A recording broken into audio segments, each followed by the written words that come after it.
Will this different approach be a good thing, or does it seem like a long season ahead for Haas? And should I apply for Art Attack? Thank you, Ted.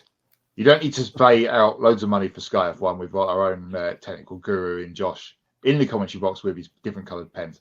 I mean, Haas at their launch, didn't they? They said this season was going to be, not great, which is not what you want to do when you launch your car. But here we are. Don't read too much into the fact that they were 4 seconds off because, once we get to the Grand Prix proper next weekend, it'll be a hell of a lot closer than that. We hope for them.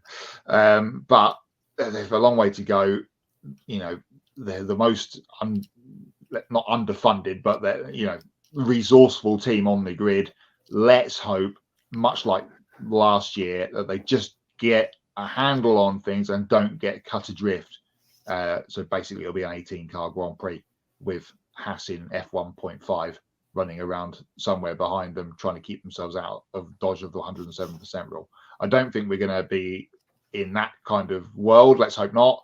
But again, as I said before about Red Bull, we need to wait until we get to the end of the 3 days on Friday and see where everybody is. And then all of the journos and the Joshes of the world will dive into all of the numbers, crunch them all over the weekend, and see where we all come out next week when we get to free practice 1 proper for the Grand Prix. But it does look bad on paper for Haas, but I'm pretty certain it isn't as bad as it looks.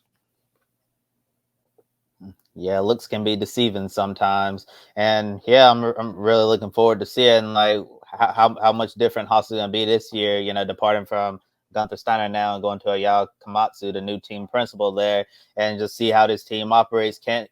Under the new leadership, can he try to do what Gunther Steiner wasn't able to do and try to get Haas on an upward trend and try to get them a little further up the grid. But yeah, Matt, I don't really have much to add from anything that you were saying. It doesn't look good on paper for Haas right now, being almost 4.5 seconds off the pace here. And if it's like that, once we get to the Grand Prix weekend of the Bahrain Grand Prix official race weekend, then they'll be in trouble. But I tend to agree with you that it'll probably be a lot closer, once we get down to the nitty gritty and all of this, because I'm sure, all the teams are, running their own programs and trying different things and testing to see what works, what doesn't, and what data they can collect. And at the end of the day, it's probably across the board, not representative of the true pace of all the teams. But yeah, that was a great point you brought up about the car launch, saying, that basically this season will be tough. That really doesn't inspire a lot of confidence for your team and drivers. So it seems like that this season is going to be all about Haas trying to, make the best of the situation and the hand that they've been dealt so far this year. I've signed it. So if anybody wants it, let me know. Signed it. All done.